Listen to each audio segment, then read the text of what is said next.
കഥ നടക്കുന്നത് അതിമനോഹരമായ ഒരു ഗ്രാമത്തിലാണ്. ആ ഗ്രാമത്തിന്റെ പേരാണ് പുതുക്കോട്ട.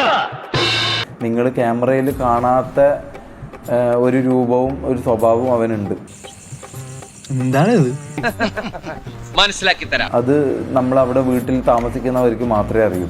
എന്തൊക്കെയോ ചിഞ്ഞു നാറുന്നില്ലേ?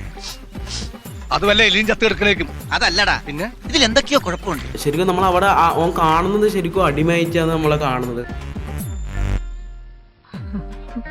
അത് പക്ഷേ ശരിക്കുള്ള രൂപവും ശരിക്കുള്ള സ്വഭാവവും നമുക്ക് കൃത്യമായിട്ട് അറിയാം. പുള്ളി നടത്തിയ ഇടപാടിന്റെ തെളിവെല്ലാം നമ്മുടെ കയ്യിലുണ്ട്. ഒന്നുമില്ലാതെ ഞാൻ ഇവിടെ വന്ന് ഇതൊക്കെ പറയുമെന്ന് നിങ്ങൾക്ക് ആർക്കെങ്കിലും തോന്നുന്നുണ്ടോ?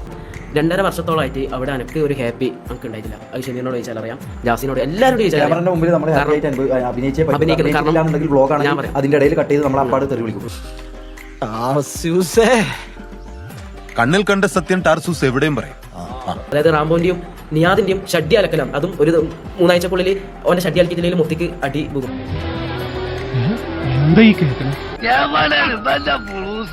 അവൻ അതിലൂടെ ഉണ്ടാക്കാൻ പറ്റുന്ന കാര്യങ്ങളൊക്കെ ഉണ്ടാക്കി എന്നാൽ അതിന്റെ ഒരു പങ്കെങ്കിലും നമുക്ക് തന്നുകൂടെ, അതെന്തുകൊണ്ട് തന്നില്ല എന്നുള്ള വിഷമാണ് നമുക്ക് ഏറ്റവും കൂടുതലുള്ളത്. അപ്പൊ വന്താൻ തലവരവ തൊപ്പി ഫേക്ക് ആണെന്നേ അന്നേ നിങ്ങളോട് എല്ലാരോടും ഞാൻ പറഞ്ഞതാ. ഇപ്പൊ അവന്റെ എല്ലാ ഉടായ്പും പൊളിഞ്ഞില്ല.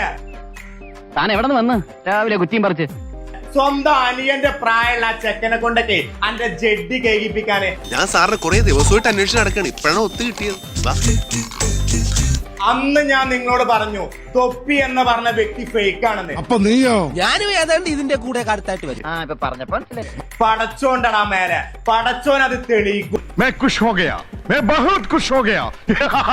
എനിക്ക് വാണടാ ഈ ജനങ്ങളെ മൊത്തച്ച് പറ്റിച്ചുകൊണ്ടെന്നുണ്ടെങ്കിൽ ഇന്നല്ലെങ്കിൽ നാളെ ഇജ്ജ് അതിനെ അനുഭവിക്കും. നീ ഒരാളായിട്ട് ചുമ്മാ മതി.